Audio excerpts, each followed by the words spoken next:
rocking with 50 Cent. 50 Cent. You gotta love it. You gotta love it. Nico. I just wanna chill and twist the lie. Catch stunts in my 745. You drive me crazy, shorty. I need to see you and feel you next to me. I provide everything you need, and I like your smile. I don't wanna see you cry. Got some questions that I gotta ask, and I hope you can come up with the answers, babe. Hey, this is Doc. I don't want to say thank you guys for listening. I know I have a little bit of audio issues in this episode, but I did my best to get the best quality out of it, and I do know that it's a quality conversation. Shouts out to you, borderboss, for coming on and giving me this time, because you don't know how much I look up to you and Mike and everything that you guys do and have done.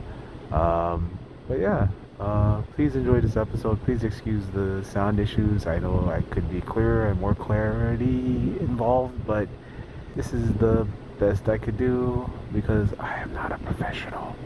But please enjoy. And again, if you like this music, you can launch the music at SoundCloud. Thank you so much. Bye-bye.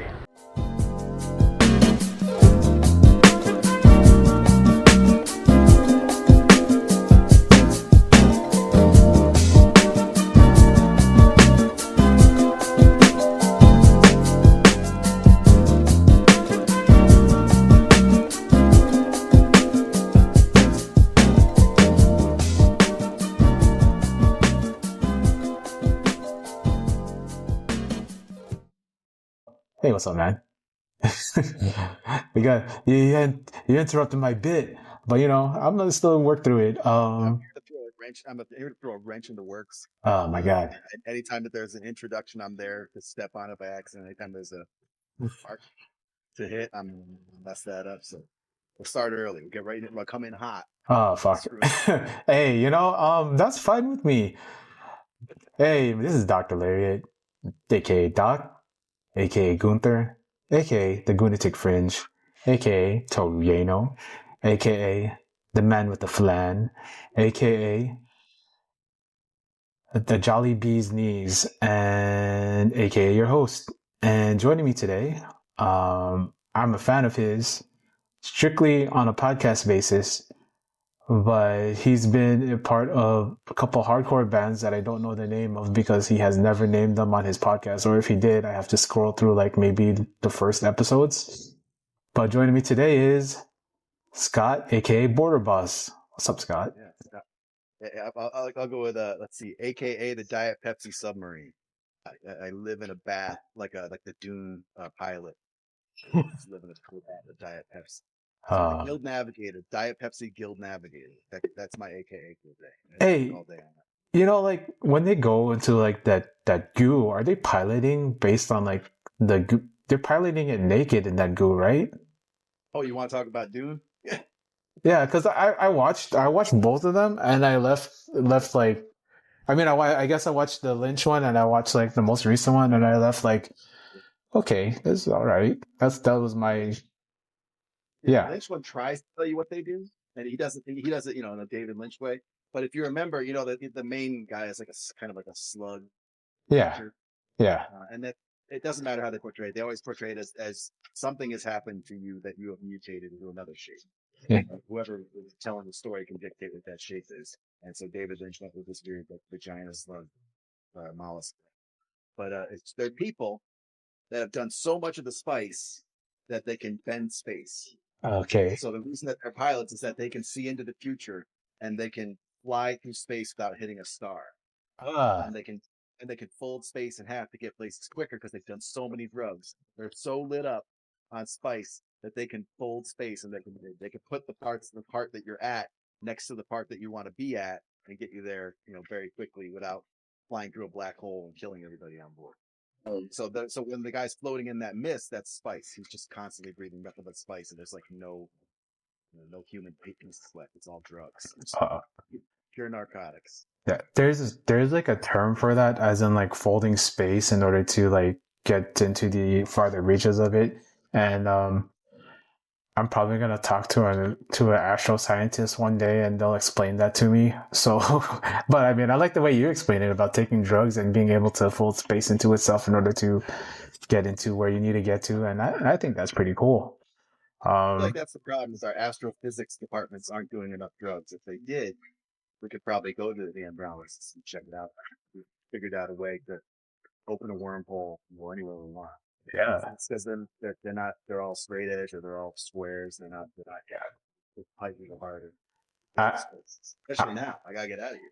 oh man, I have never talked to a straight edge guy that I wanted to talk to, because they are always the most high strung assholes. And like, it's maybe if they like, just took a couple drugs, they'd be like pretty cool. I used to be one until I was like 30, and then I started drinking. And I think I became a better person at this. And then I'm gonna go on record. I think just growing up a little bit because I was still drug free.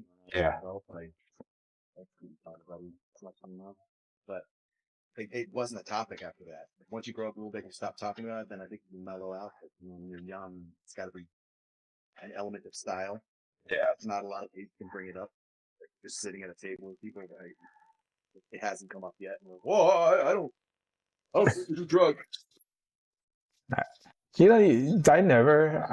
don't drink or do drugs, because, well, I mean, the only drugs I do are my diabetes medications. So that's something.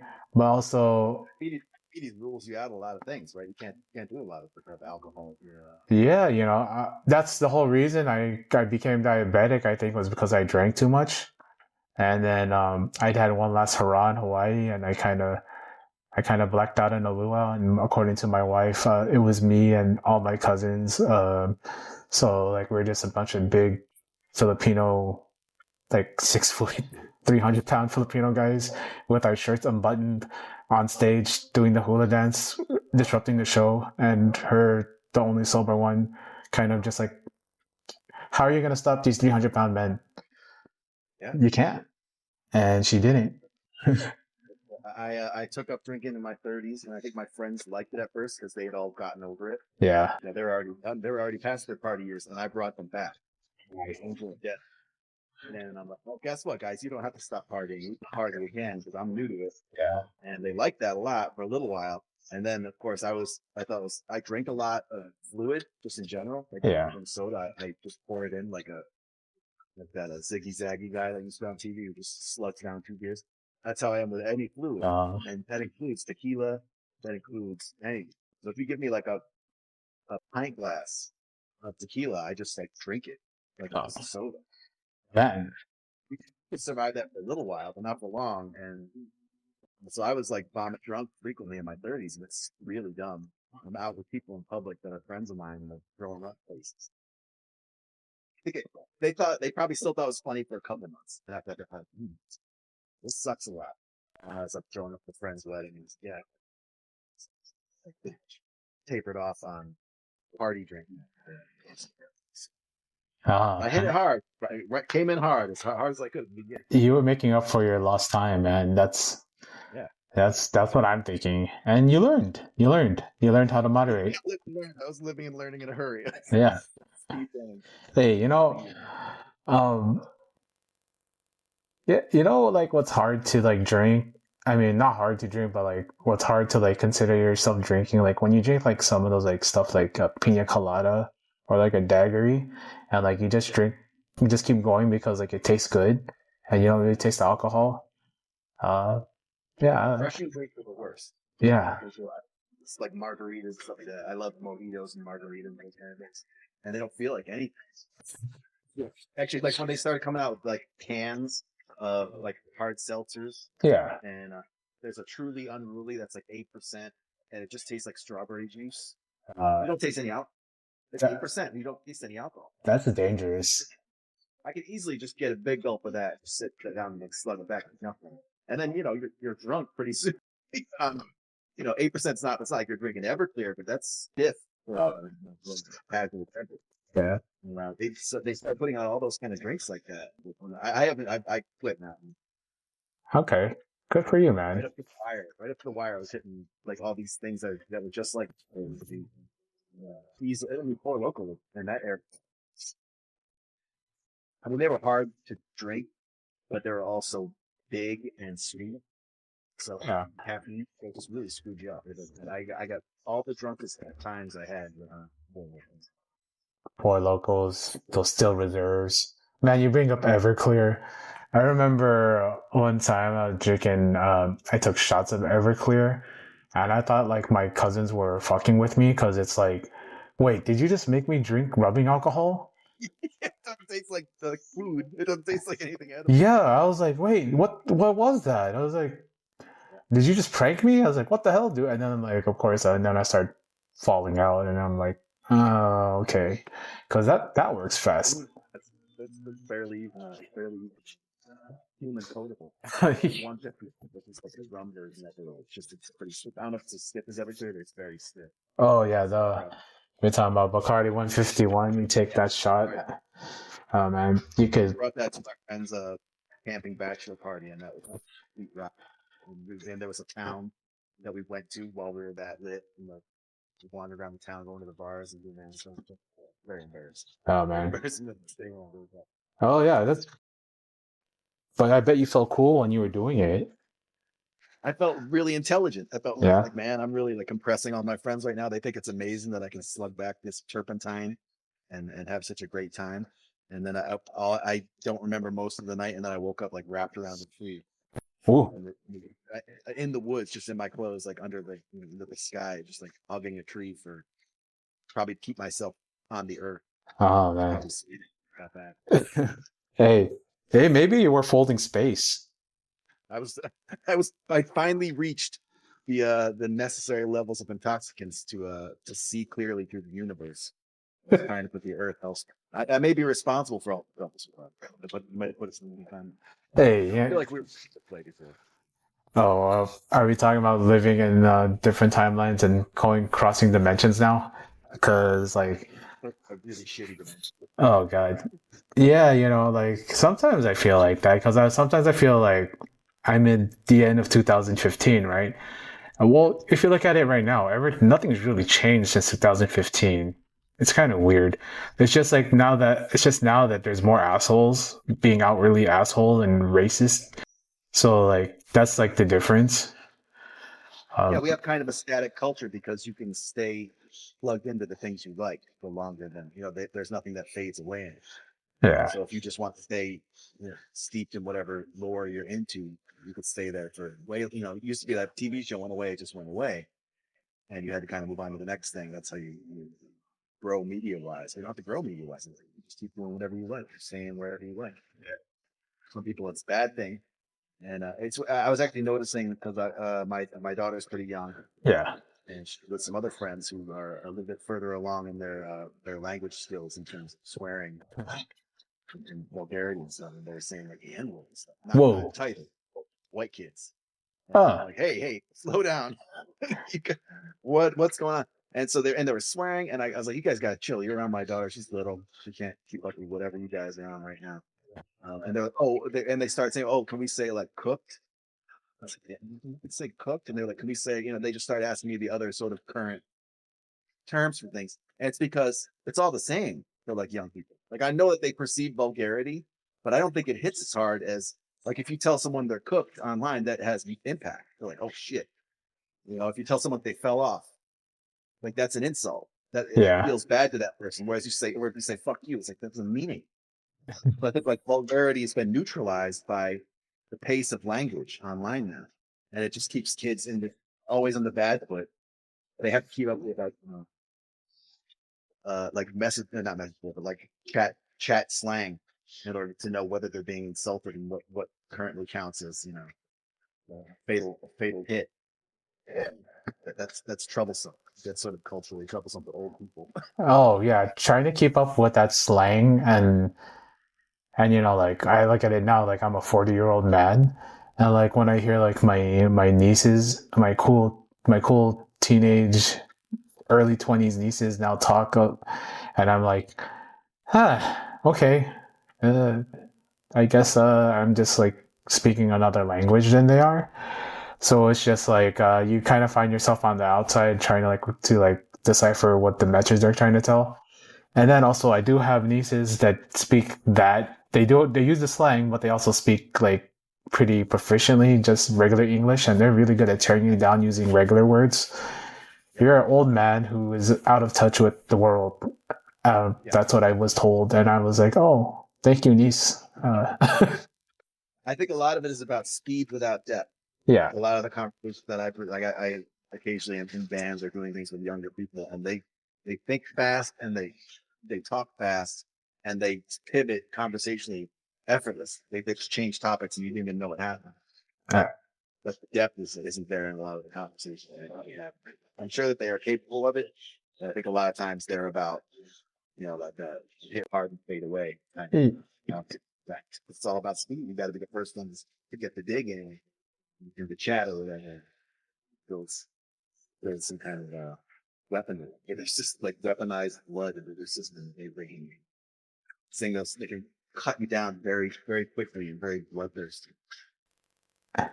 Yeah, I remember back 20 years ago going online for like Xbox, and you'd be hit with like N words and F bombs all the time, and like eventually that just kind of brushes off, and like language becoming like that, like they'll just say you MFer or stuff like that. I don't know why I'm watching my language. I can cuss. But like sometimes to me cussing is like a crutch, like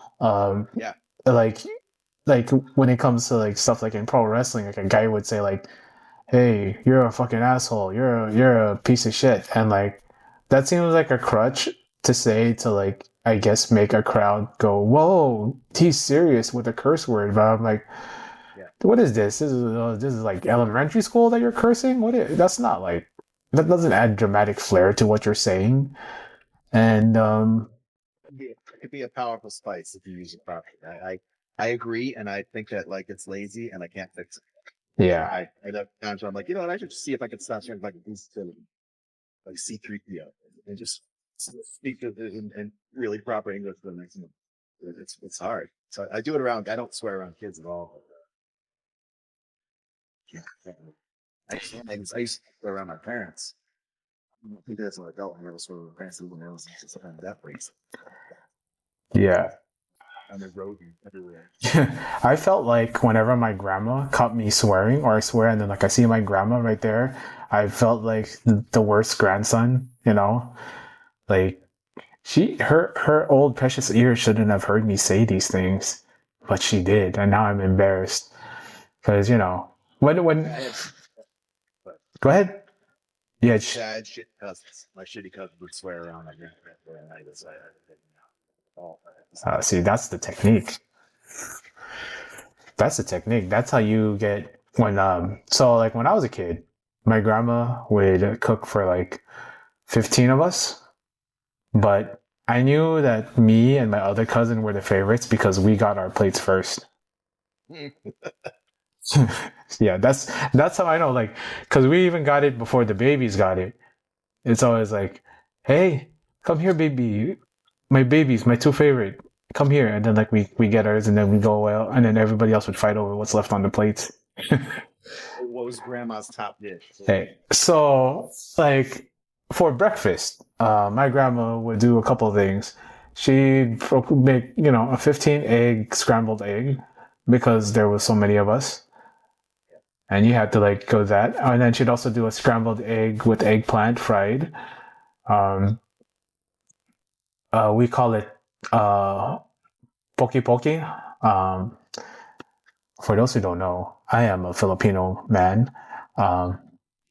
So poki poki is a dish where they split a Japanese eggplant in half, dip it into scrambled eggs, and fry it in the frying pan.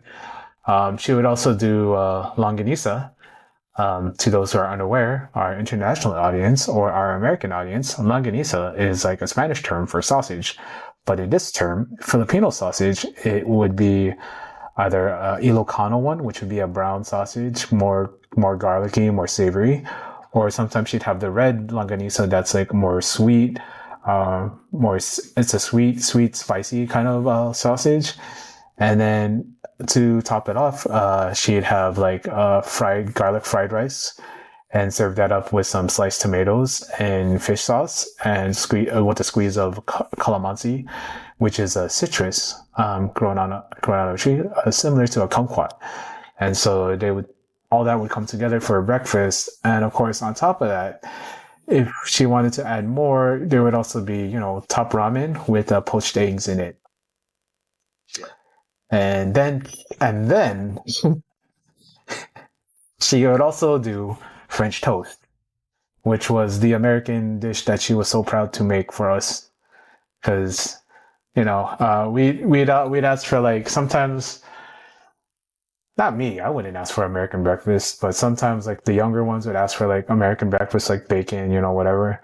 But then like, you know, it's like, okay, we'll have bacon and eggs, but we're also going to have rice with it, or we're going to have bacon, eggs, and hot dogs and rice, or eggs and fried corned beef hash. I know we talked about this, but corned beef hash from the tin is a different thing than corned beef from the deli. And I love it. There's something about it, especially when you crisp it up with some tomato and some onion, sauteed onion, tomato with garlic and potatoes in there. Get that potato crunchy, and then you gotta like keep frying it until the oils and the liquid's gone, so that you get a crispy hash on that, and then you put that on top of white rice. I know right now Al is drooling if he's listening to this. So, but yeah, that's. You're cooking up 15 eggs. Cook 15 eggs at once, like in a paella pan or something. Oh yeah, so my grandma, she had a big wok, Oh, okay. like a giant wok. We call it a kawali. So it's like a big giant wok, and she breaks all of them in. And I'm realizing it now as an adult, like, holy shit, how did my grandma do that after coming from her night shift as a nurse?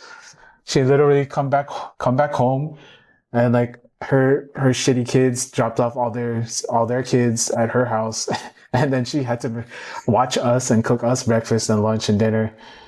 And so we'd eat that big ass breakfast, and then we'd fall asleep for 4 hours, and then wake up, play video games, and then she'd make us dinner, and then we'd fall asleep again. Because it's all just. Like grandparents and parents of 40 years ago or whatever, we're using basically the same stuff as us, maybe less microwaves, but they're cooking kind of the same types of food. And I cook now. I do like a lot of cooking when I cook with my kid. Yeah. Yeah, we made chili today. That's like 7 cans.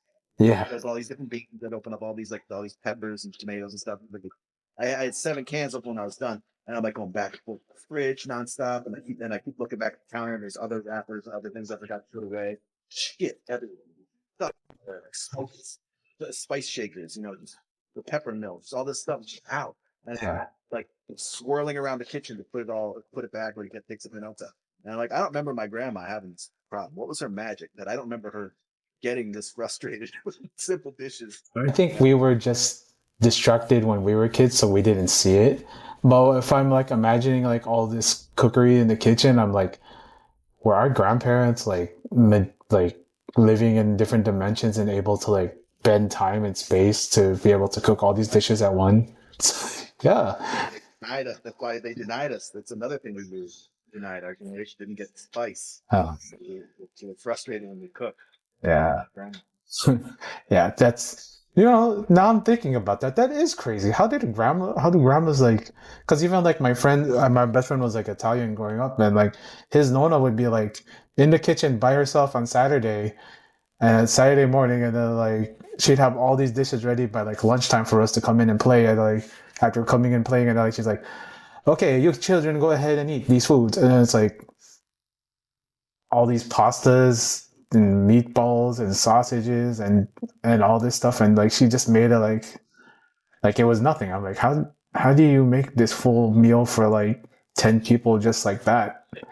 I think part of it has got to be it's the era before cross contamination awareness. We're just everything without thinking, and it's the era of gas stoves. Maybe not always, but a lot of gas stoves. Even the electric stoves back then, I think they're hotter. Oh yeah. So it's like you got that glass top now, nothing cooks. It takes forever to do this. Oh yeah. So if you're back on that gas stove in the 70s or whatever, and you're handling the sausage and the rice and the vegetables all with the same hands and smoking.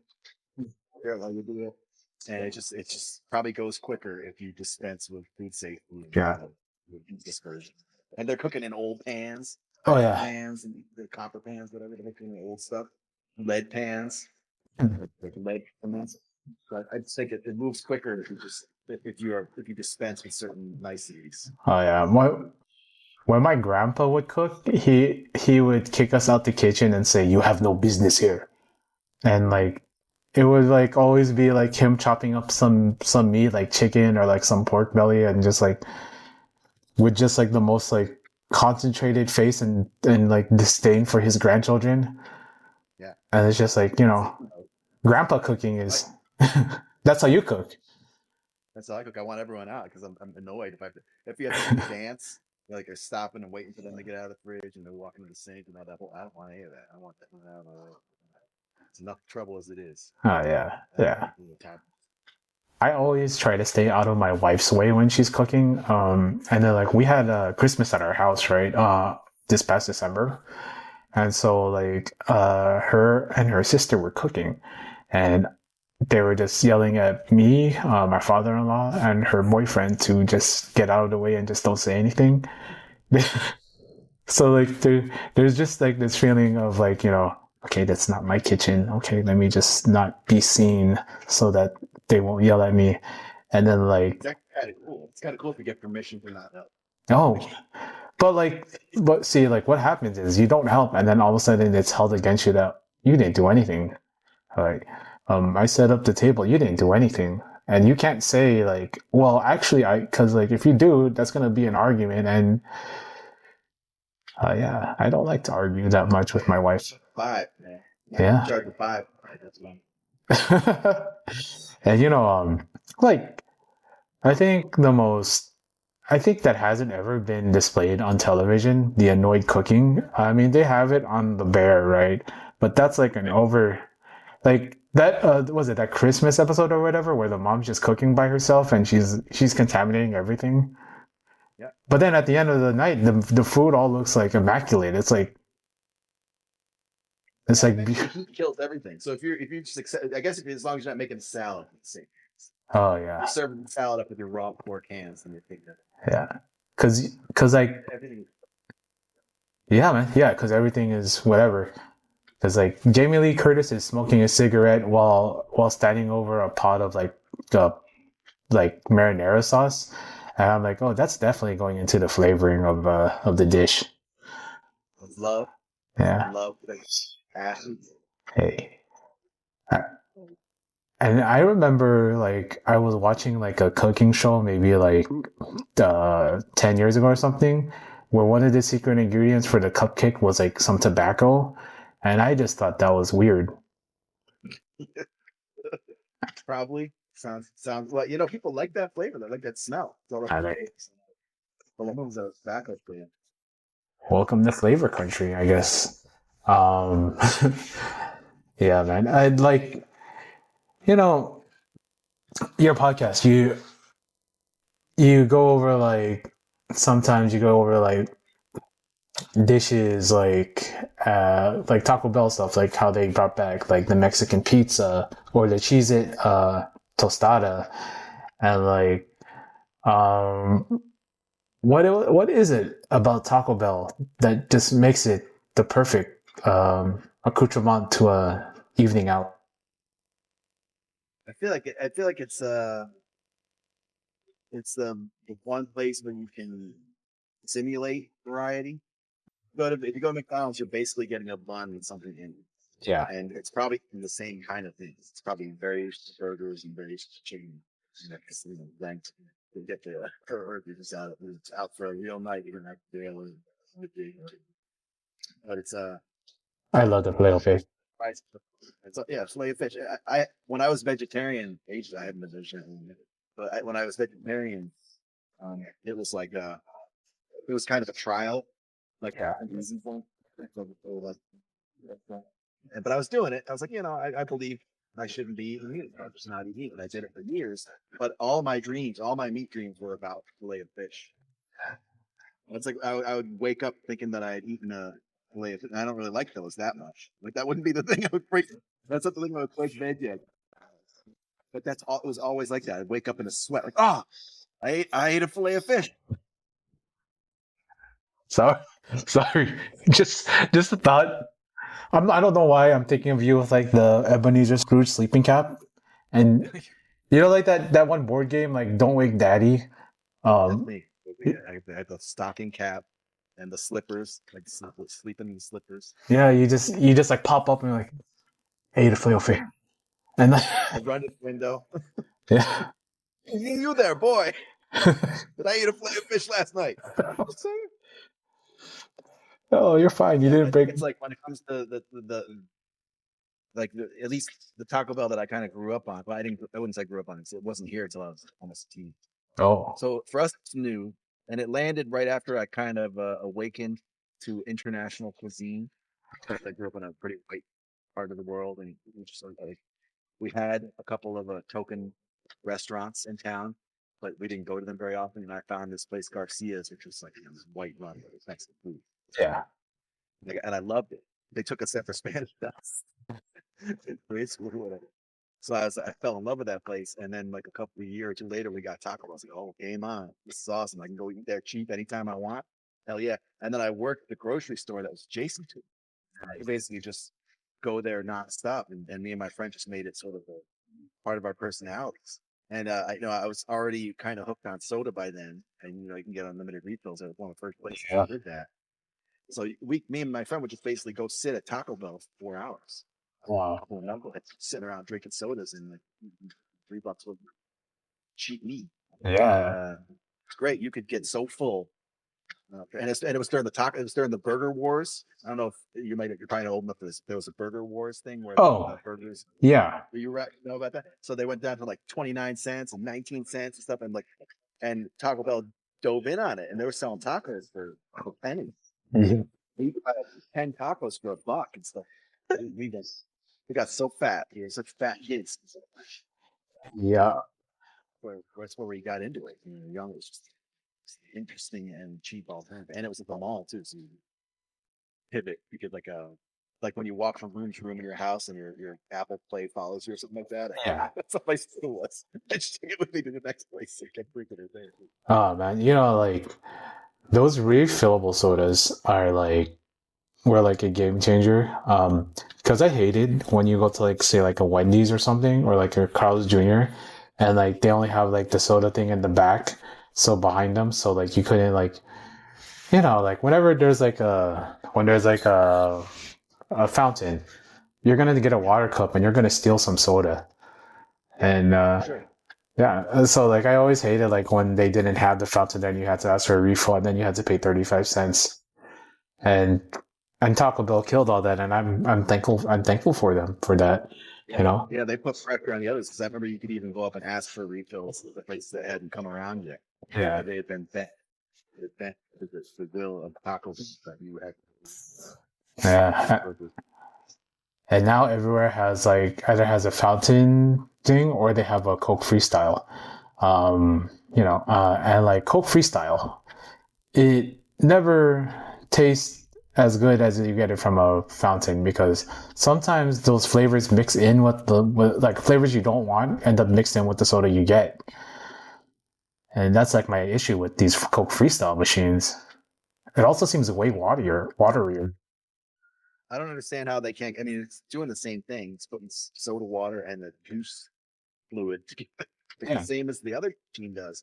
And there's something about whatever they have to use to transport it into this, computer of soda, that like whatever it's stored in gives it the wrong flavor. And even the simple ones like Coke and Diet Coke. Yeah, it's just like, what are we doing here? I came here to drink.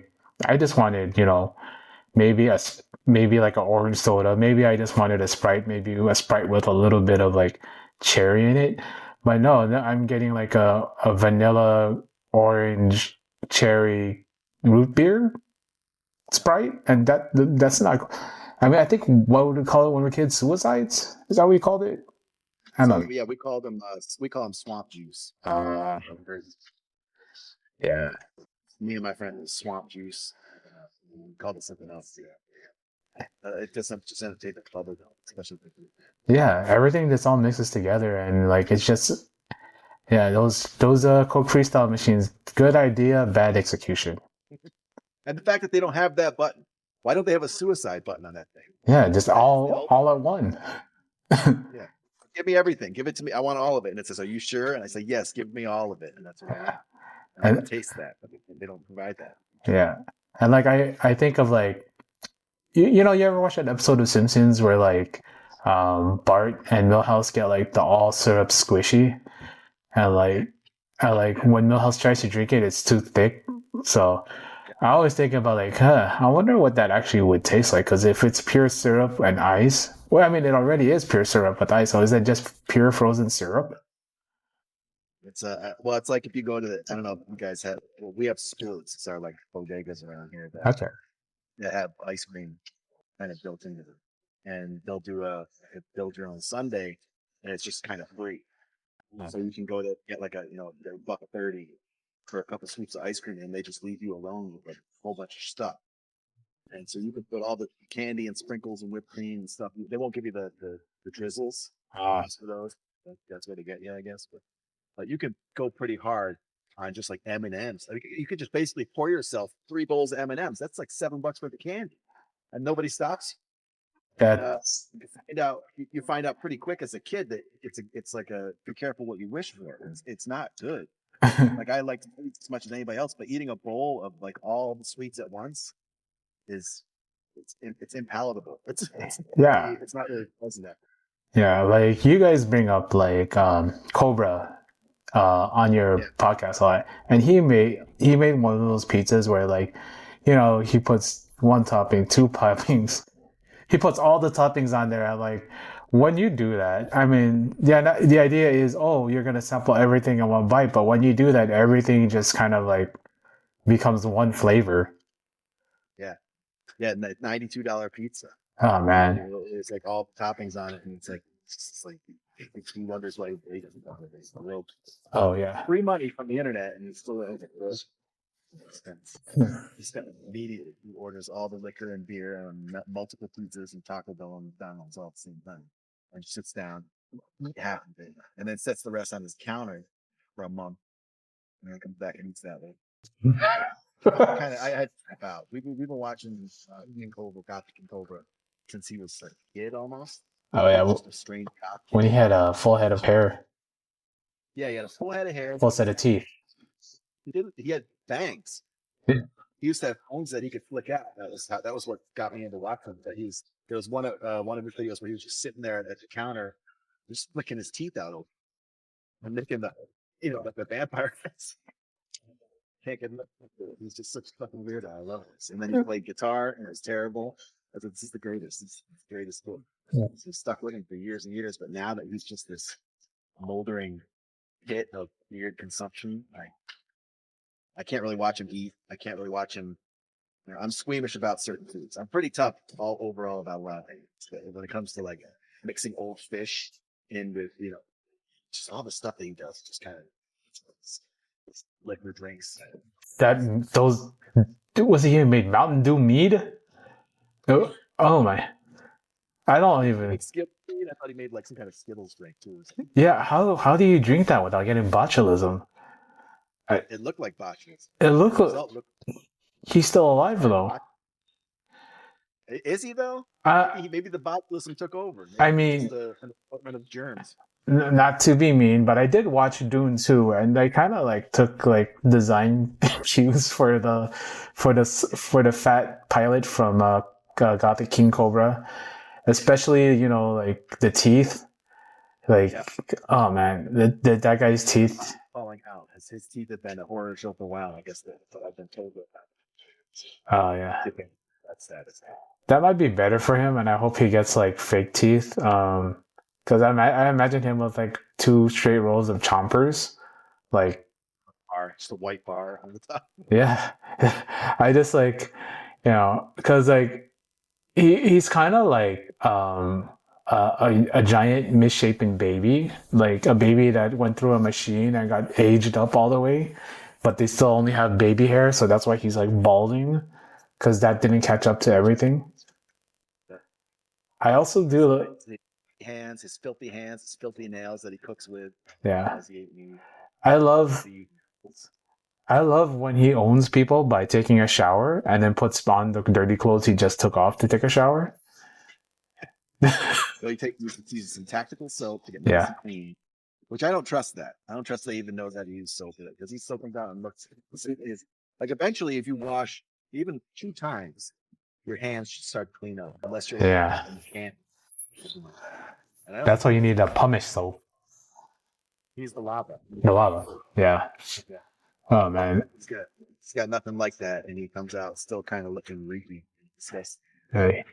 You know. You ever see the videos that he made when he bought like weird underwear?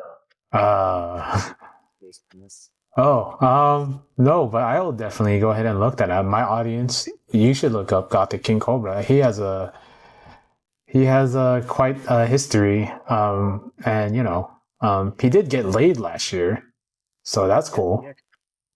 It was a nightmare, and he ended up with a woman just mysterious ways. Actually, didn't he have 2? Yeah. Hey, Like 2 different people who are both troublesome. he. Considering the person we're talking about, that's a lot. That's a lot.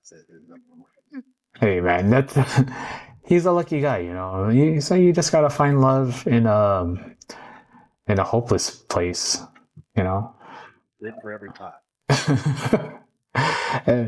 Yeah, man, that's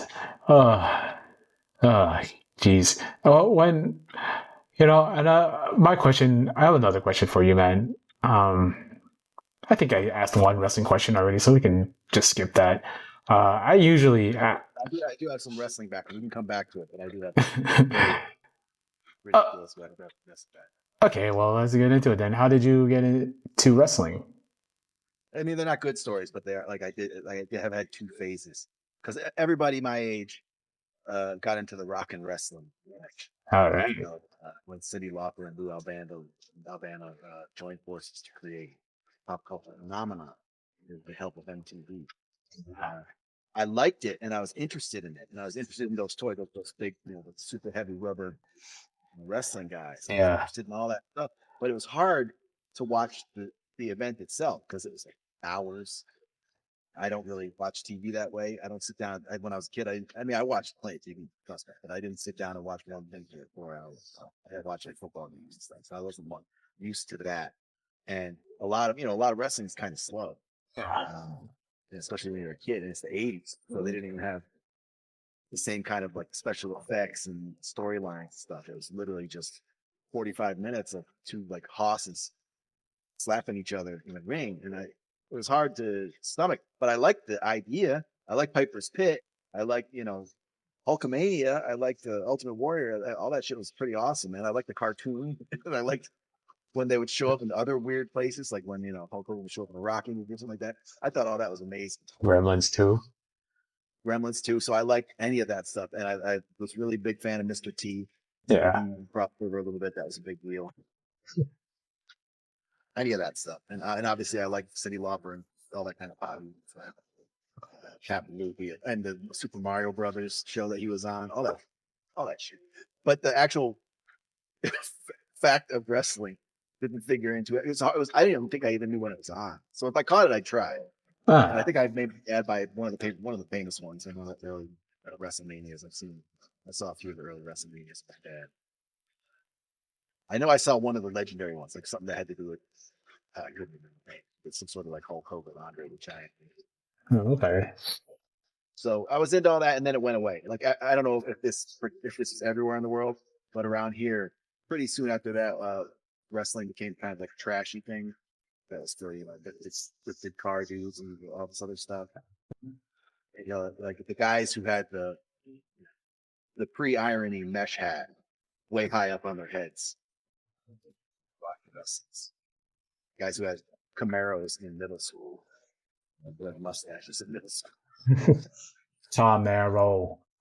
Camaro guys, and there was no appeal, and I didn't understand it anyway. And then ages later, when I had to have been in it's got to have been the early 2000s, so probably in mid 20s, something like that. my friend's girlfriend, who was very quiet, and I didn't like her, was my best friend, and I just didn't really like. I didn't get along with his girlfriend, and she got us into playing the game GameCube. Okay. What was for the GameCube? Maybe it was GameCube. Yeah. Got us into playing the GameCube games, which glitch like crazy, and you could do all kinds of funny stuff on them. I couldn't stop. I didn't even drink back then. It was like I was drunk when we played them. It was like funny in the world playing. And we started watching wrestling, and it was perfect timing because it was when like all of the Undertaker, Ministry of Evil, Ministry of Darkness storylines were firing up, and Mankind was at its best. So there's all this lore Yeah. to get into pretty quick. And we watch it. We just all go over to my friend's house every week, or we go to the Garcias, that Mexican place, because they would let us sit there and have 2-for-1 appetizer. Dang, that sounds good. Yeah, they let us watch Sunday night. It became a habit for several years, so we got really into it. And we didn't really care about the wrestling that much. We were there for the Satanism and the storylines and all the nonsense. And I was super into Mankind. I thought that he was a very interesting take on all that stuff, and he sort of let his wings spread a little bit with the drama. Yeah. He had Rock formed a team, and it was very dramatic. It seemed real, like he'd great character, and then talk to him in his real voice sometimes. It's, man, this is like metafiction, worthwhile metafiction. And everybody knowing that he was kind of the behind the scenes smart, actual, interesting guy. Cool. We liked all that. Yeah. Something happened. I don't know what happened. We didn't make it to the John Cena era. Yeah. By that time, I was well and done. I didn't understand it. I went back to not understand. They're getting so long. So that's kind of it. But I still really cherish that era. Like I very much. That's part. Like I think about it a lot. And reference mentally quite often. You know, like I talk to other guys who fall off on being fans, right? And they're still like like whether it's like some of my cousins or some of my friends, that's like they can remember back to what they liked about it, and they feel good about liking what they liked, but like there's no way to get back into it because like you can't go back to those feelings. I mean, but like it's understandable, and I think like people still kind of consider themselves fans of the wrestling at that time, and it's just like there's an entertainment factor to it, and like I never chide people for falling out of love with anything because like like I liked Ninja Turtles when I was like 5, but like if I can't go back and watch those stupid episodes of them like fighting pizza monsters in like the sewers, like and like get like full joy out of that. Yeah, there's like because the friends that I watched it with at that time were part of it, and we don't all hang out as much, if at all. Yeah. So like I had a friend named Poe, who was like he was quiet but hilarious guy. When he said something, it was hilarious. He was cool, the coolest guy. Whatever he said was funny, and watching things with him was just hilarious. He really liked like black comedy movies. Yeah. Friday. What was that? What's the one? Oh, you mean actual black comedies, not black comedies. For black people comedies, which I had never had I've watched them too, but I never thought of them as like a genre unto themselves until I hung out with this guy. He's like, it's my favorite movies in the world, and it was just hanging around him made all that stuff more fun. And he was really because he would get drunk watching wrestling and he'd go, "Get the tables!" You could shout at his new hit, and it just made it was like a multi-dimensional experience hanging out with them. They're not there, so I'm not going to sit down with myself and a soda and watch all alone in my room, watch that show and get the same feeling, especially because they moved on, in terms of atmosphere, stories, characters. Yeah. I don't know. Do they even do like supernatural kind of stuff anymore, or is it all? Well, I mean, sometimes, and I do like it when things get really goofy. Like there's this guy in New Japan that dresses like a goth guy and has like the full on goth makeup, and his theme song is pretty cool, but then like he doesn't delve into any of like the spooky gothic magic stuff. And I wish there was a guy that did magic in wrestling. That'd be cool. As an adult who loves magic shows, yeah. Well, just give me a second. I realized I left my freaking dehumidifier on the whole time. So it's probably making a terrible noise. on this whole recording, and I will now relieve the listener the remainder of the show by turning it off. Give me a second. Be right back.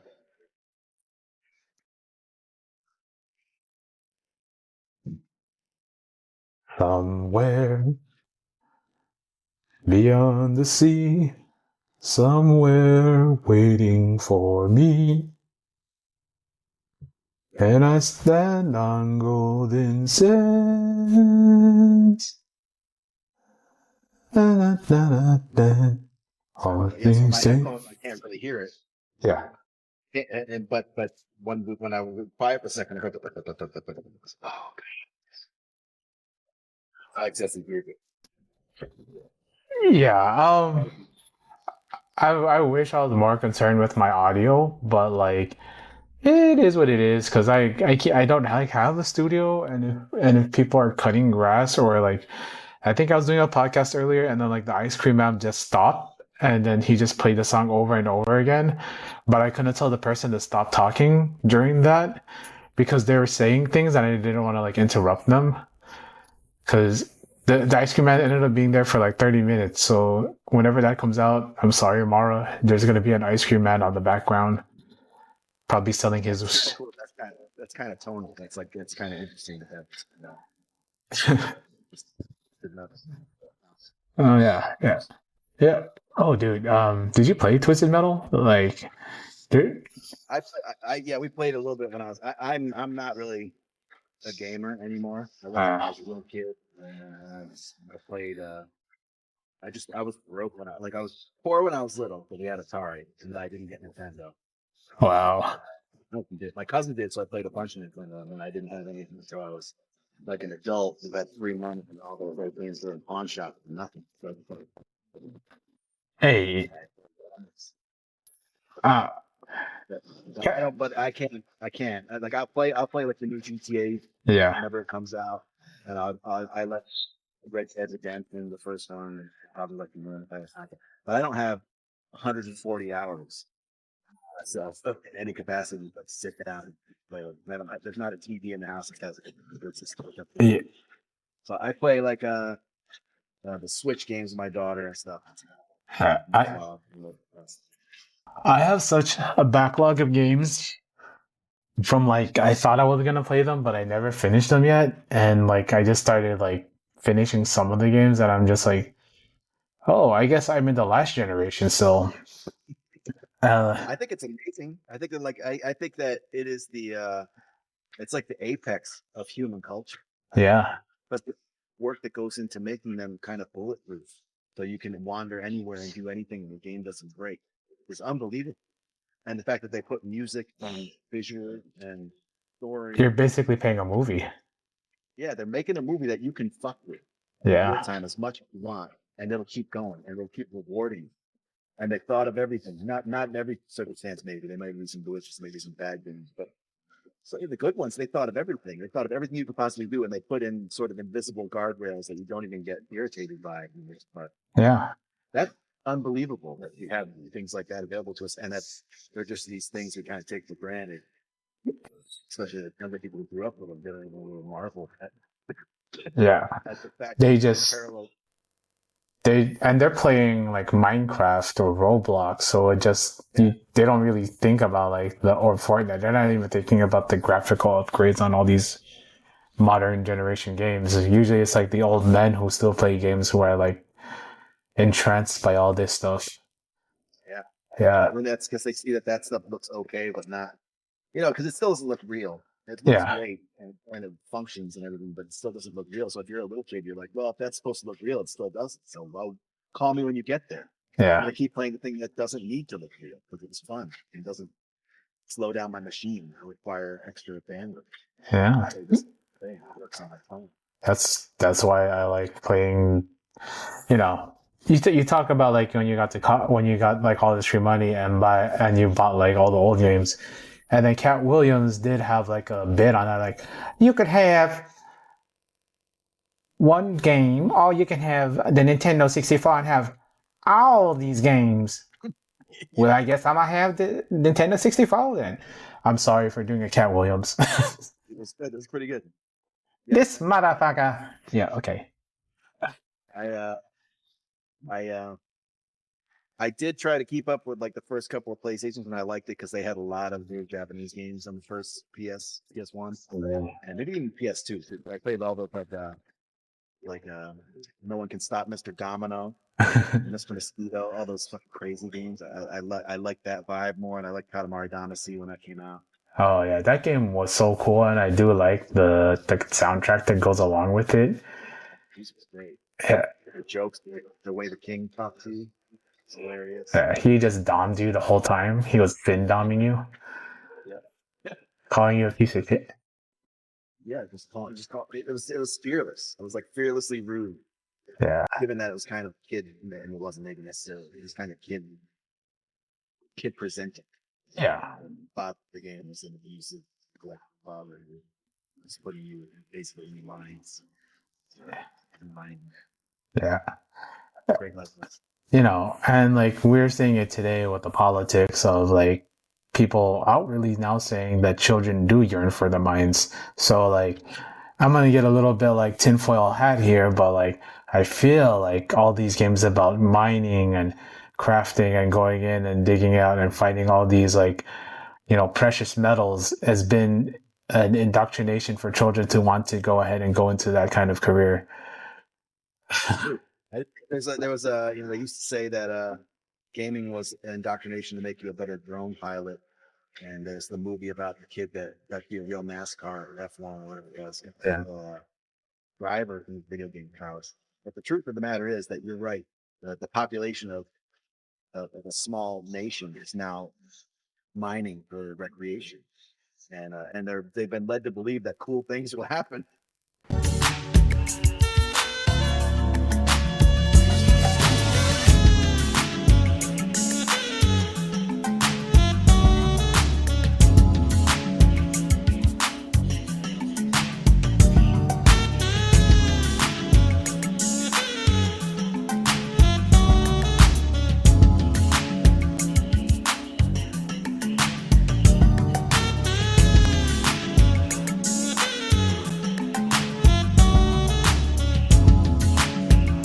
Mine. That's clearly the case. Your mining doesn't build. You can't build like your own Death Star or whatever these people do in the land where you're digging for sapphires or the cobalt. So it's gonna break their hearts, but they're well trained. They're up to the challenge. Yeah, they're gonna be looking forward to it, and they'll keep trying until. But you know, that's just my weird tinfoil hat stuff about this. And you know what, man? You're used to like substandard equipment because that Minecraft axe doesn't look like nothing. Oh yeah, it's just a pickaxe. The old hammer you got lying around. Down. That's through the work. Oh man, you know, I do wonder because like when I was a kid, I used to copy stuff I did in video games, right? I used to play wrestling with my cousins in the backyard and stuff. So I do wonder, like, is there a kid that brings like a hammer with him, like to like his backyard or to like a local quarry and just starts like hitting on stuff, trying to find things? I'm sure there has to be, right? I mean, they sell those. They can go like a Target, buy a Minecraft pickaxe, sword, and I mean, even now, if I play a GTA game, I get in my car and I have to think twice, like calm my fuck down and I just start drifting. I try to drift in my 10-year-old CRV. Oh man, you know, when you hear like that Eurobeat music and you're going down a hillside, you sometimes have to like release the e-brake and like push down on the gas so that you can like, you know, hit those corners. See what happens. Yeah, you gotta see, man. You know, you gotta just like trust yourself and trust like.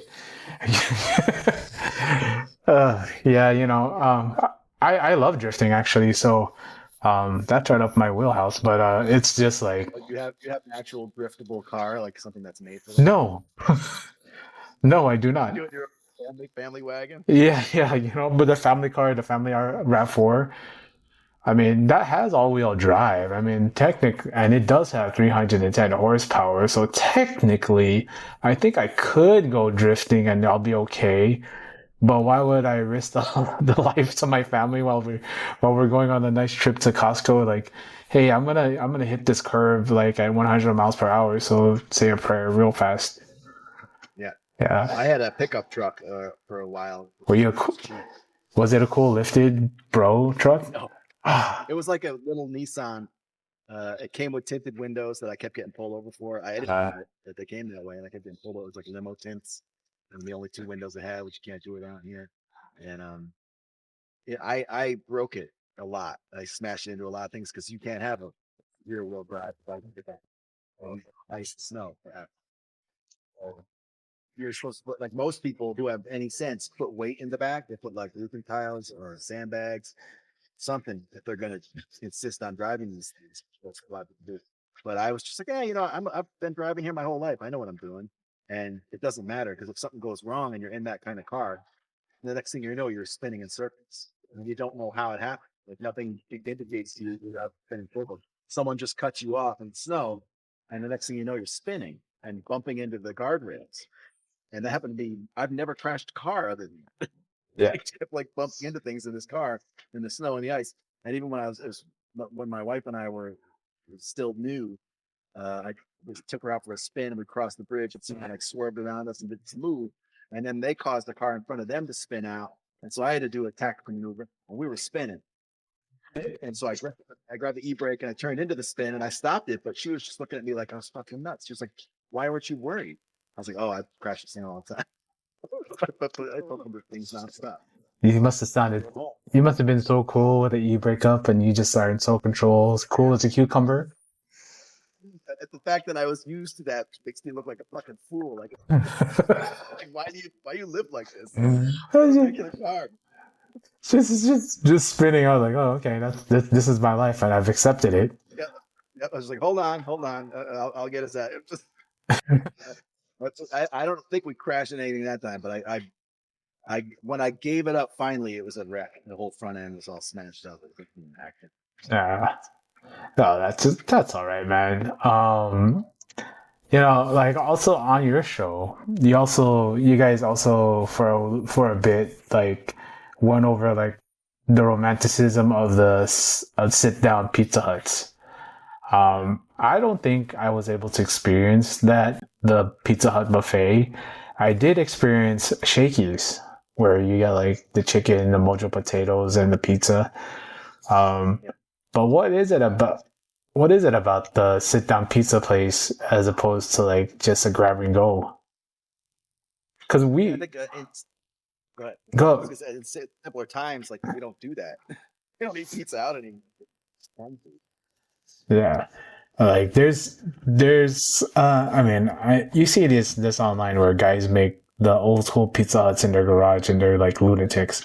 And I'm just like, how could you be so nostalgic for just a restaurant? I mean, I did see somebody recreate Chuck E. Cheese in their garage too, but like that kind of sent me down a weird rabbit hole of people recreating their childhood pizza restaurants in their houses. And like, for you, somebody to come from that time period, like, was it really that great, or are these people just like stuck in the past that's not a realistic past?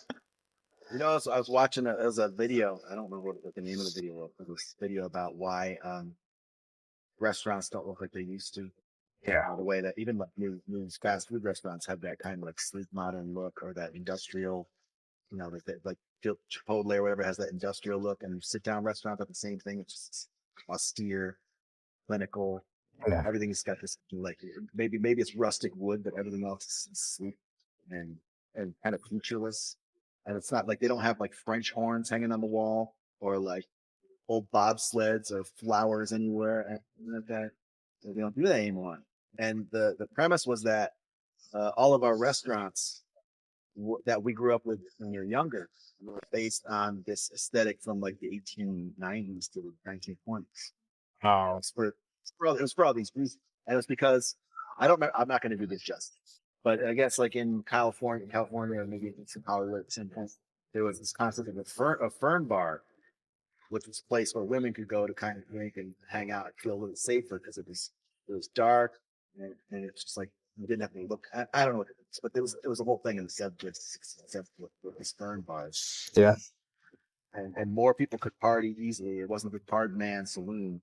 We were just choking back whiskey and beer. They would have drinks to have sex on the beach, and those kind of silly drinks. And so then, 10 or 15 years later, they started to style the restaurants based on that aesthetic, so that these women and the men who had partied there, now they could take their kids there. So the place where they hooked up, where they had their sexual escapades, they could sort of like defang it and have like a memory of that experience, but be out with their kids. That's crazy. Kids acting like normal food, but the aesthetics were of these kind of like, jungle themed, restaurants. They're restaurants based on the bars for youth. And that, it kind of every few years, it kind of will meet the same criteria. So the restaurants that we grew up eating in were sort of modeled on the aesthetics of their games here. And that now we're kind of doing the same thing. Like now the restaurants are sort of being modeled on club, like high end, something like that. I don't remember. I don't know if that was. So that's why the Chipotles don't have like a ceiling on them to hide the industrial fans and all that stuff. Yeah, because you're at a rave. That's crazy, man. I never thought about that, but yeah, that's right. You do kind of have the aesthetics of a warehouse rave in a Chipotle. That's the bars from 20 years ago are the casual dining day, the aesthetics of the So we have lost that whole kind of mahogany wood, checkerboard, cape tablecloth, the Tiffany lamps, all that kind of like roaring 20s aesthetics. They're not cool anymore. Like even the restaurants that live and die by that, TGI Fridays, are getting rid of that. Yeah. And so, Pizza Hut hasn't really been a place that a lot of people would go to. It's not the place where you bring the kids after the game anymore. It's not a place you go to like to tell them that you read books or whatever to get your free pizza. All that stuff's kind of gone. It's not a place to go. Like a lot of people don't even go to Pizza Hut. They just don't even know that's a restaurant to sit down at.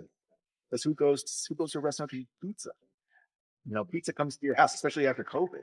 It comes to your house. You don't go out there. You don't have to do that. So yeah, we have more options and we have more. I wouldn't say standards, but we have a different standard of what we want to go out of the house for. I don't think Pizza Hut meets that standard. So young to do, but that red plastic cup and those lights and the wooden table with the tablecloth on it is.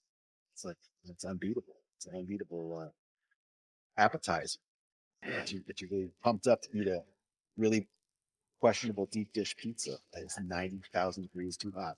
Oh yeah, when you take that first bite all the time, it's always like scorching. Even if like you just have like, I mean, you're always gonna get take. I always do pickup. I never do delivery. I think it's because I'm cheap, but also because like they're so close, and I'd rather have it in my car than like wait for someone to drive around for like an hour with my pizza getting more and more moist. It's like when you don't take the shortest route home, but you take the one that you can do. Yeah, it feels better doing things sitting at lights. I will drive out and get pizza sometimes on the way to my house for somebody to take 45 minutes to an hour.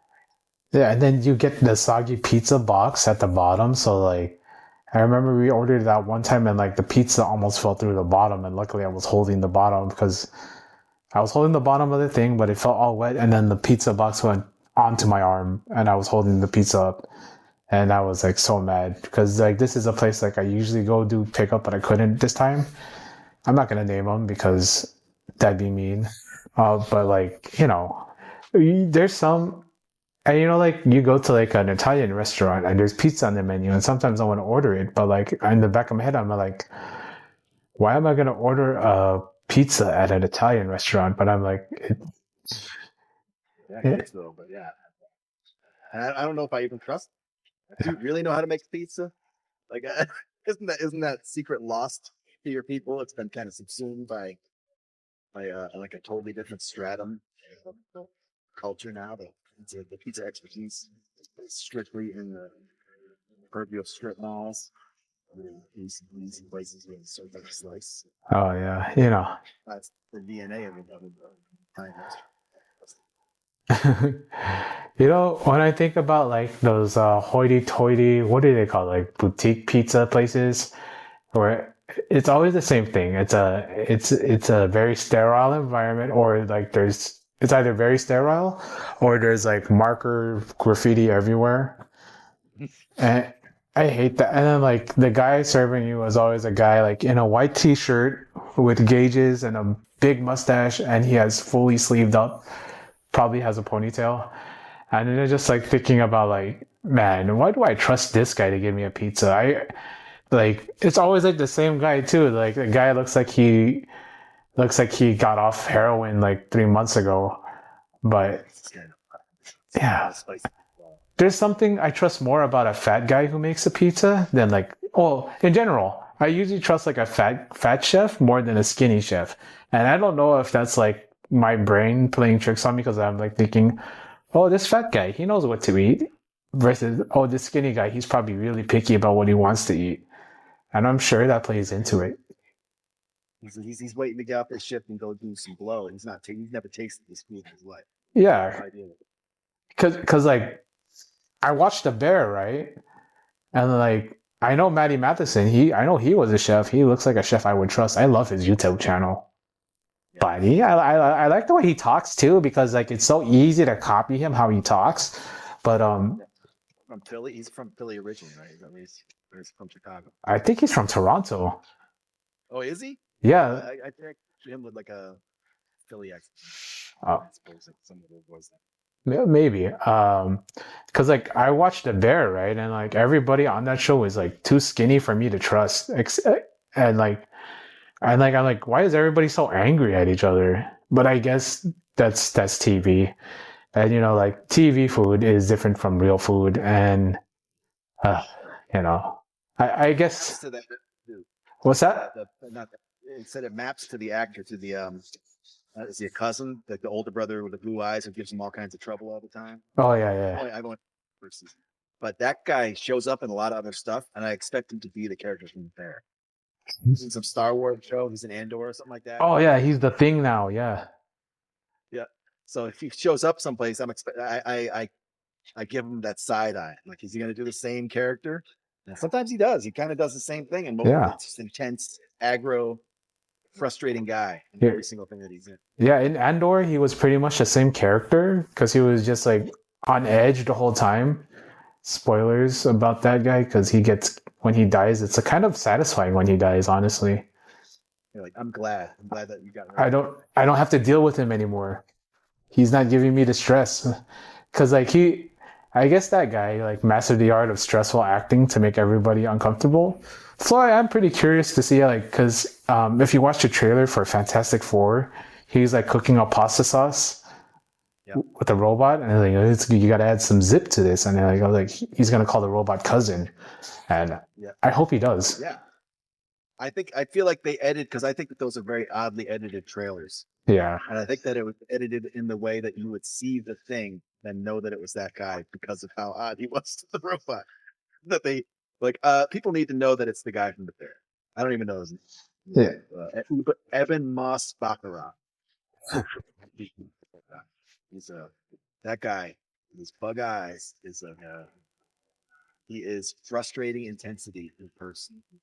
I do like how in the show they addressed his Italian stolen valor. So I don't remember that part. Oh, dude, it's like in the Christmas episode. It's like when one of the episodes, they're like, "You're not even Italian, so why are you calling them cousin?" He's like, "Well, blah blah blah blah." Like, they did address his Italian stolen valor, so I find that funny. Nice.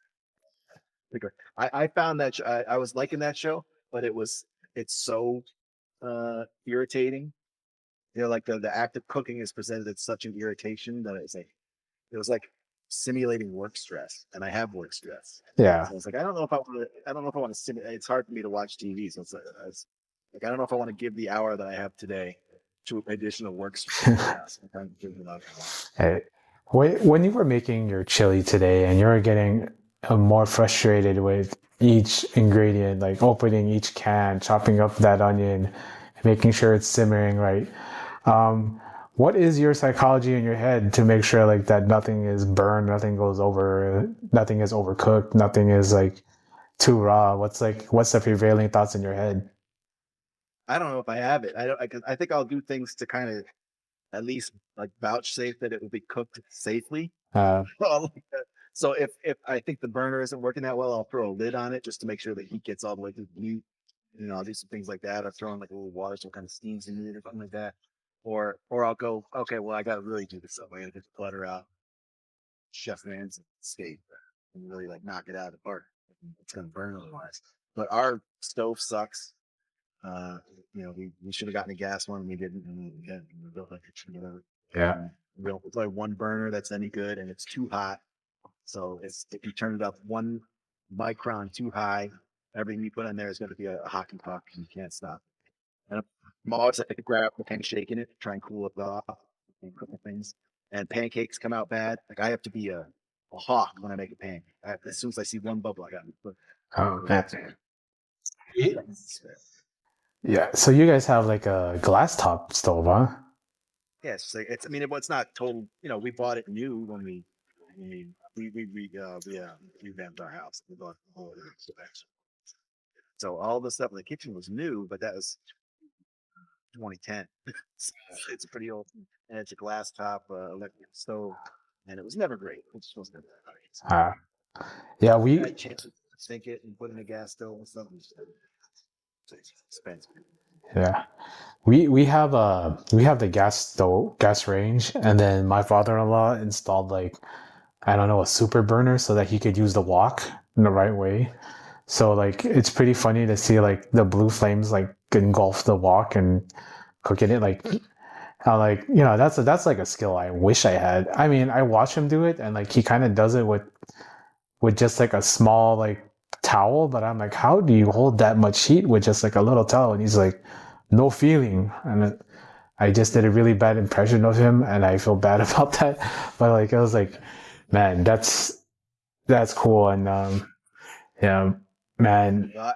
I don't cook I don't cook to any level that's considered to be skill, but I do have from my various hobbies, my hands are tough. So I'm definitely someone who just sticks my hand right in the pan and touch things super hot. All right, man. I get oil all over myself and don't really sweat it. I actually have scars all over my hand now because oil, like super hot oil splatters up on me. And I was like, something red marks. It's very pale skin. It takes some time.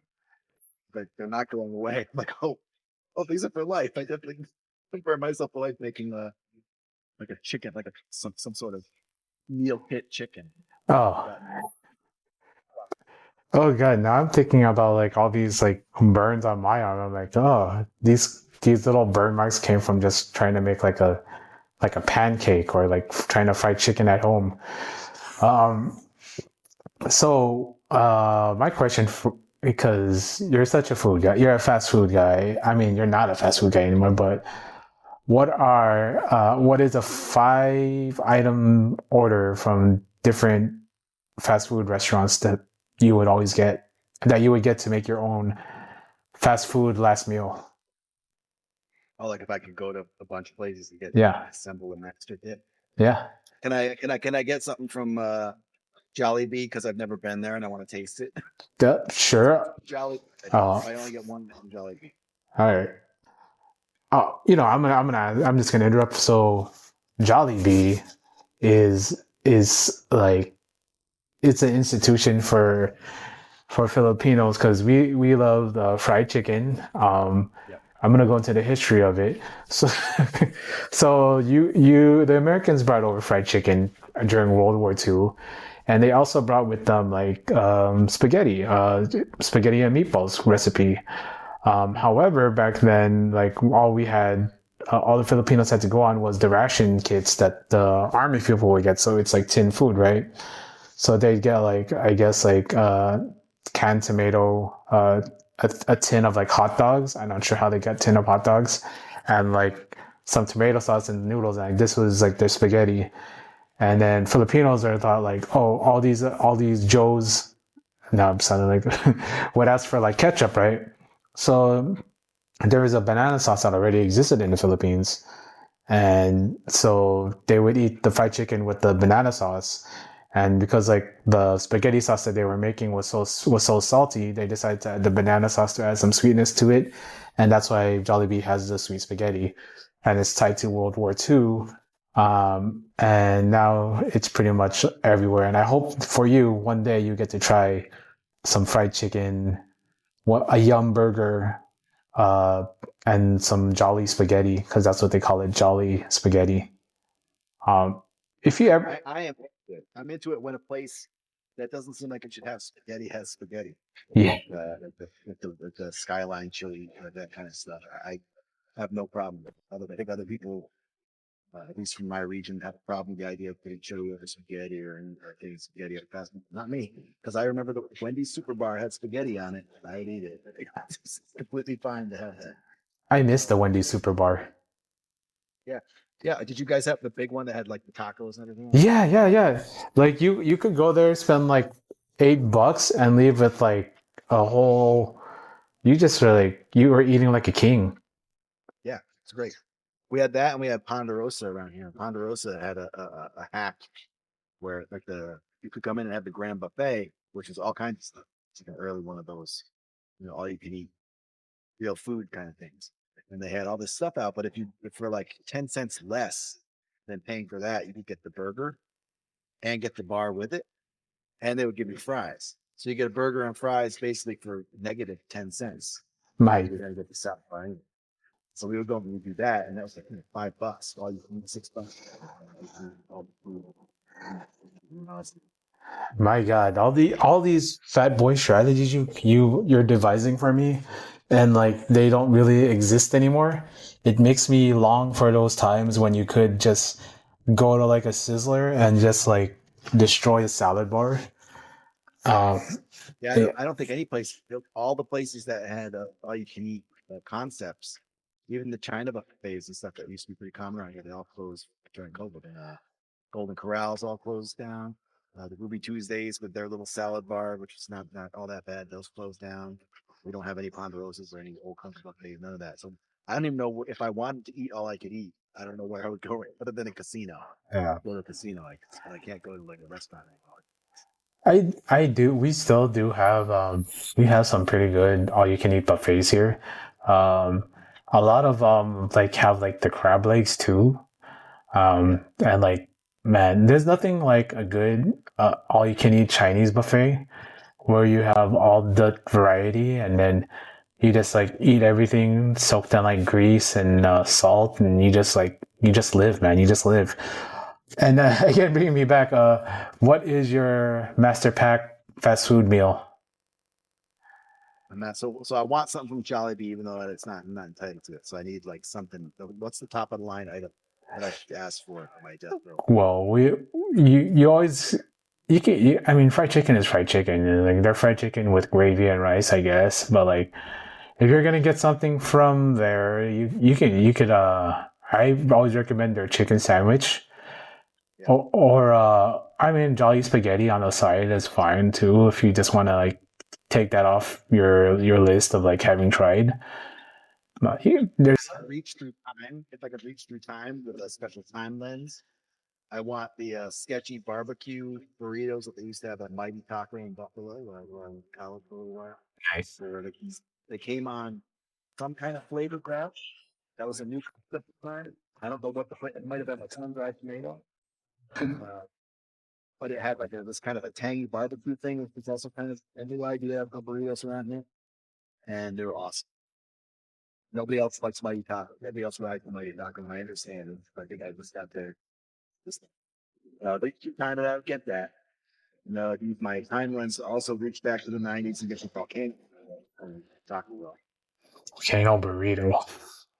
And volcano Congo came out. Wow. Yeah, it was a tie-in. Volcano burrito is tie-in. The volcanoes, the lava sauce that everybody likes now is the originator of that concept is unheralded burrito from those Italian to the movie Congo. They also gave out salt watches, which I think I still have some. I still have my Congo watches somewhere. I bought them all. Was that the one with Amy Bad Gorilla? I think so. The idea of I read the book. I used to read all the Mike Crichton books when I was a kid. In the book, it's unbelievable to do that. temple where the gorillas have been trained to guard the temple with stone, like pickleball paddles. And they basically smash people's heads in the and so these archaeologists or whatever have still militia place here the trained gorilla. And the trained gorilla basically is their interloper or the the translator to the vicious gorillas who are trying to something like that. Yeah. Along. And then the movie I think is just kind of took the loose threads of that and made a sort of adventure movie with the gorillas. Yeah. I think so. I don't think it was a good movie. I don't think it was even like an ironic rewatch of that movie. Like a 90s film. Yeah. But it yielded one of the greatest fast food tie-ins of all time. The lava volcano burrito. So that's 3 things. I would like to have sweet potato fries, but there's not really a place that does that. Yeah. Yeah, I kind of want a Big Mac. I know it's not that exciting, but I think I really like Big Macs. Hey. I feel like eat that Super Size Me movie. This guy eats 2 Big Macs a day. Yeah. Spaced in. That's my idea. Maybe 2 Big Macs. I want to eat a Big Mac now. I love the Big Mac sauce. I love the pickles, onions, sesame seed buns, 2 beef patties. Yeah. Oh yeah. These days there's not a lot of Talk about shrinkflation. Yeah. but it's still there. It's still there for you. Anytime it's shrinking, but it's still there for you. If you want that flavor, it's available. So many other things have been taken from us. Oh man. The Big Mac remains, and it remains basically unchanged. Yeah. Yeah, that's a good staple to have, man. That's a good final meal pack to have. I always just think about like eating your final meal and like dying right after. I guess that's like you're going out on a good note. And now I'm thinking about shrinkflation. I'm thinking about like, man, would I just eat a bunch of like filet-o-fishes? Yeah, I mean the real answer is that I would eat a lot of one. Yeah. Like a shamrock shake. Oh, okay. Man, that's a good ass meal right there. And do you guys enjoy Arby's out there? I think a lot of regions hate Arby's. Yeah, I like the curly fries. I like the beef and cheesers. That's it. The menu, right? That's the menu there. It's sketchy. Yeah, I'm not gonna order. I know like Ving Rhames says we got the meats, but I'm not going to go beyond like these beef and cheesers, man. Beef and cheesers with some horsey sauce and some curly fries. Maybe I get a Dr. Pepper. I'm good. I think I have to amend my menu. I have to somehow get a beef and cheese. Because I think that's a really good sandwich. First of all, they make it basically fresh in the store. Yeah. And it's got a flavor you can't get anywhere else. That red sauce they put on it is a flavor you don't get anywhere else in the world. And the sort of cheese whiz they put all over it is sort of a unique fast food. Yeah. I gotta wait marbles in that plate. Yeah, that plastic cheese, and I feel like The Simpsons kind of did them dirty, because like you hear that and I'm like, no, wait, I do like Arby's. What are you? She's so hungry she can eat Arby's. They did it themselves because they tried to make it into a deli. They tried to have all of the things on it. If you ever try them, they're bad. They're not underwhelming. They're not great. They're bad. Yeah. It tastes like food. So I don't know why they do all that stuff. They're good at one thing. They should just do that one. Don't you like Five Guys? Yeah. Well, Five Guys does also have a pretty good hot dog, but for me, bar none, best hot dog is Costco. We don't have Costco around here, so I can't try any of these like heralded food. I can't try a double chunk chocolate cookie. I can't try the beef chicken or the chicken bake. Chicken bake. None of this stuff. We're supposed to be getting one. So we're supposed to be getting one. So I'm holding out hope. Yeah. You just brought them up to bring it back to wrestling. So it is pretty funny that the Costco guys are signed to a professional wrestling league, a $2 billion worth wrestling league has signed the Costco guys, and all three they signed the two kids to like two deals. The Rizzler? The Rizzler and Big Justice are officially signed to AEW, and I find that to be funny.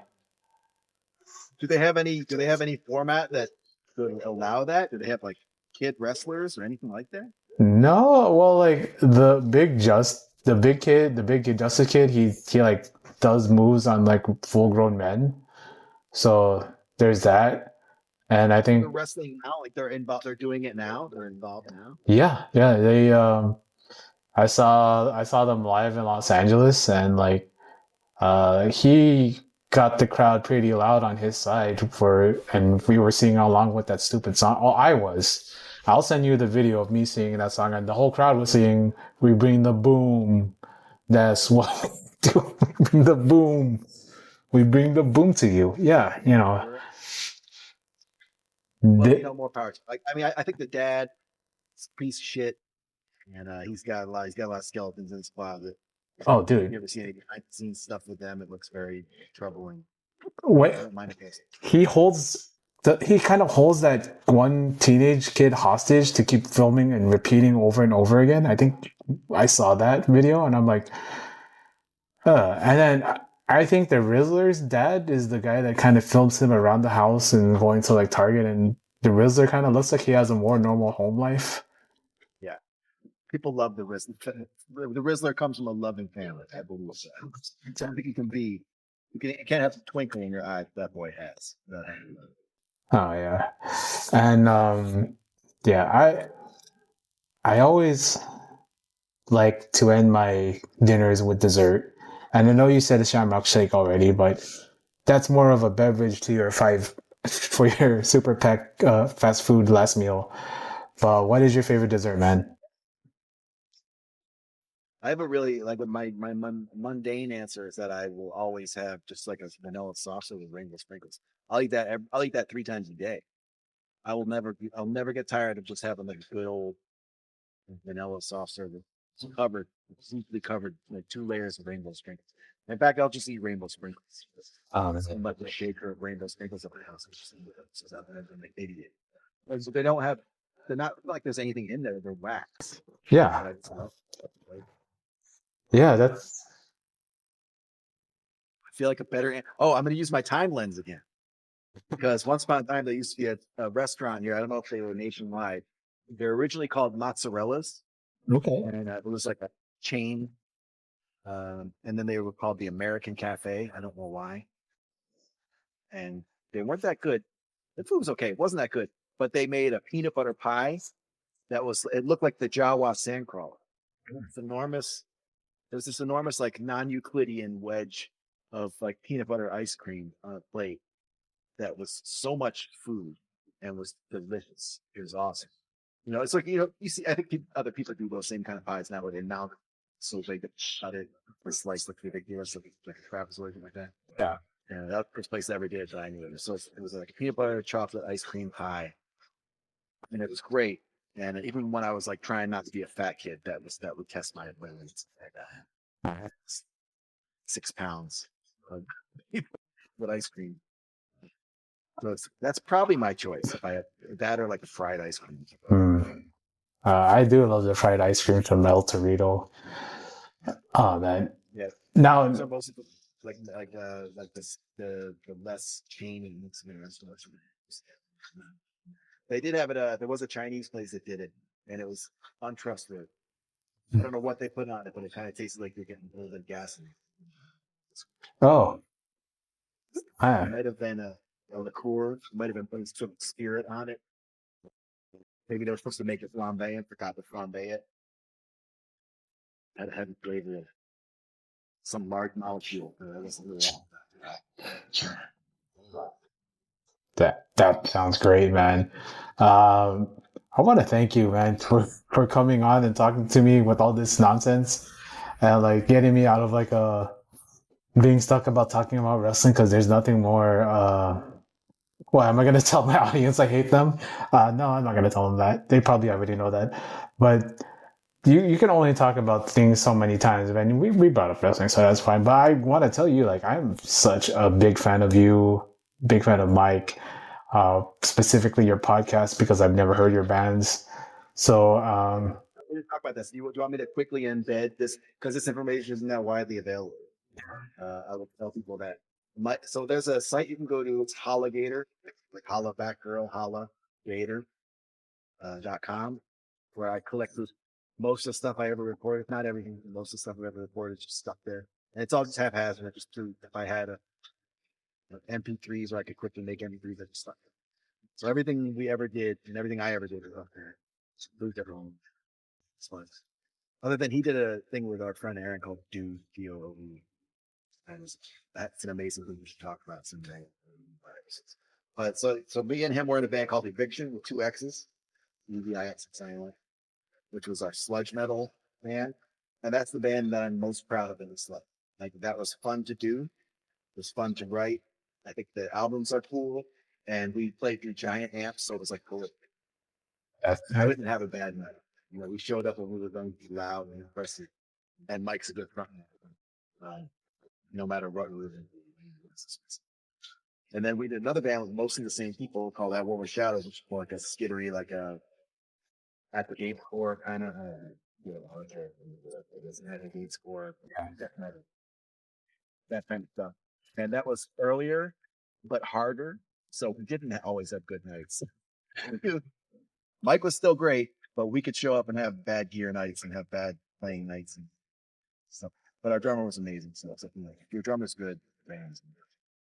So those are the 2 things that we did together. And then I'm currently in a band called Stoker, which is more like a kind of King Cruising, pumpkin. that's awesome, man. I would ask if you want to plug your podcast or whatever it is you want to plug. Yeah. The only thing in this life that I do that is of value, I think, is the first 7. All of my other internet activities have shriveled. All of my means of chatting with people have shriveled.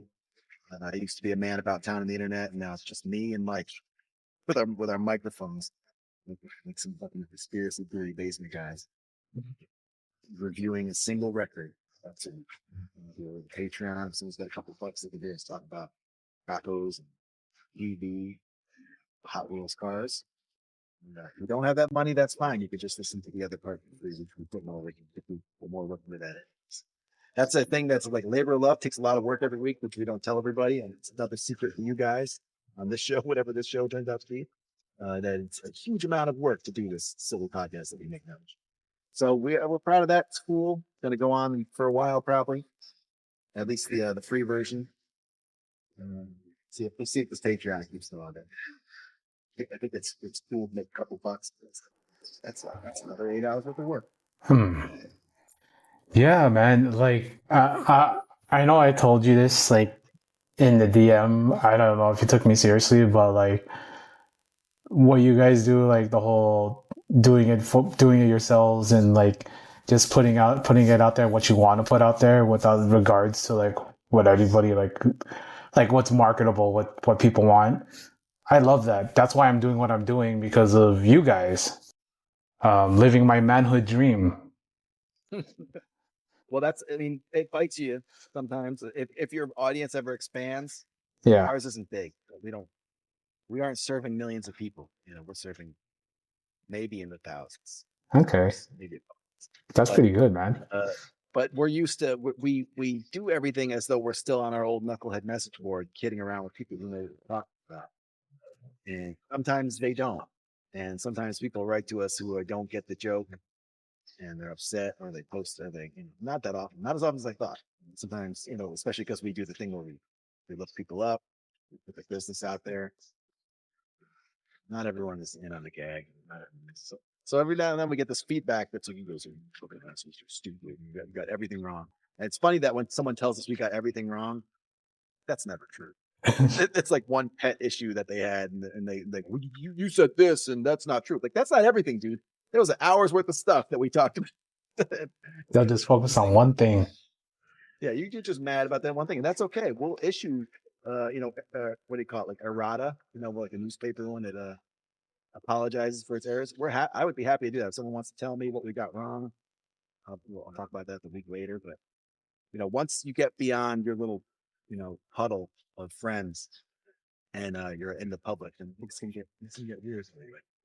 It's like if you had a Twitter account that blows up, and you're used to all your friends commenting on it, and it's fun, and it's lighthearted, and then all of a sudden the normal world encroaches on your comments, and it's horrible.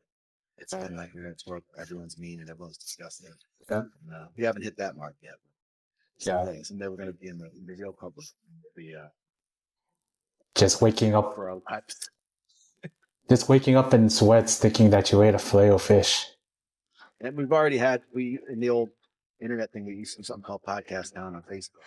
But there was, there went a little bit out of bounds. Exactly. That's me calling my wife. I shut that down. But that was before any days. Like when we were, I don't even know if we were going. We were living in borderboss, which has no relevance. The Taco Bell stuff about podcast about Taco Bell. Hey, it has relevance to me, sir. Yeah, but we weren't doxing people or like talking about people. We weren't putting anyone on blast. Yeah. We were just talking about burritos, and still it was too much for this boy. He took it to the streets. I was surprised. I'm actually surprised that we don't see a lot of that now. Hey, people are crazy, but like some people now are just lazier about it. So, I mean, I guess Being angry all the time. So the blood doesn't get as us. I guess, man. So like, it's been an honor. I'm bowing. With the Orientalist fetishization of the bow. And like, bro. Like, it's been embarrassing for me to say all this stuff to you and to Mike, like about how I look up to you guys. How like this is stuff like I like. Because like it's embarrassing because I'm a grown man saying that I look up to you guys, and like you guys do like what I wish I could do, and now like, it's just like it's so cool, man. Like you guys are so available to people to talk to, and like it's cool, man. It's cool. Yeah, we're easy. We're easily got. That's why I'm fearing for my life. It's easy to find, easy to kill, and low energy. So. Easy target. Came after me. Not going to be hard. So yeah, we appreciate it. Yeah, I don't see any shame in telling people when you like what they do. More people should do it. I should do it. I have trouble with that kind of thing myself. I think I've mentioned on the show several times that if I meet or get within proximity of someone I admire, I can't even deal with it. Oh, walking.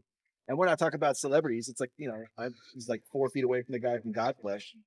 Not like it's not like he's Mike Tyson or something like that. He's just a guy from Godflesh, and I got nothing impressive to say to that guy. I got nothing done.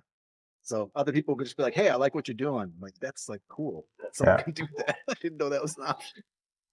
I did. You could just tell people you like their work. Yeah, I did say hi to Brody King when he was at Disneyland with his children. I felt embarrassed about that.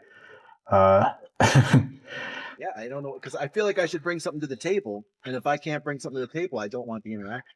Yeah. So if I could walk up to him and say, "Hey, I used to play in a band with your bassist," or something like that. That's an opening gambit. That the whole thing. I like what you do, and I'm like a fart in a windstorm. Like I'm just nobody but I like what you do. Doesn't feel enough. Well, I just won't do it. But it's stupid. That's stupid. People should tell each other when they're. Yeah. Grow up. I did have that one problem where I said like I wanted to meet Mario Batali, and then I met him, and then like the weekend after, like it got revealed that he did all that sexual stuff. So I was like, oh man. Well, at least I met him before I knew all that stuff. Yeah, still hold on to that. It's fine. Yeah. There's pre and post, and you got him pre. Yeah, I got him pre-reveal of sex stuff, but yeah, Mario Batali was my Food Network guy. But like if you ever hear from any old insiders from the old days, they would always say he's the real deal. He was the most thorough chef, the most interesting guy, and the nicest ones. It's kind of it always sucks when those people are also. Yeah. Hey. Yeah. You know what, man? I want to talk to you again, and this time we can talk about Food Network. Because I'm hoping this episode is something that people are going to be like confused about. But I think like you did me like a Make a Wish kid version of a border boss. So I'm thanking you for that. And yeah, man. I also end this with saying like, what do you want your rainbow to say? What does that mean? Like, so like there's a rainbow that appears in the sky and it has a message from you. Pretty good. I always wanted to get a tattoo that says, I always wanted to get a tattoo of pineapple that says, "My love is rotten to the core." Van Halen. Yeah. That would be a funny, a terrible and stupid and like trashy tattoo to have. So I'm gonna have that on my rainbows. Evenly rough. My love is rotten to the core. It's true. My love is a curse. So that could be like little middle finger emojis on each side of it. So, All right. My love is rotten to the core. I better write that down. You, yeah, man. It's been my that it's been an honor. It's been a pleasure, and I want to thank you for talking to me for this long. And problem. and it's like, man, you don't know how happy I am right now. So thank you, man. Service. Yeah, let me know when this turns into whatever it's going to turn into. Yeah, This is man.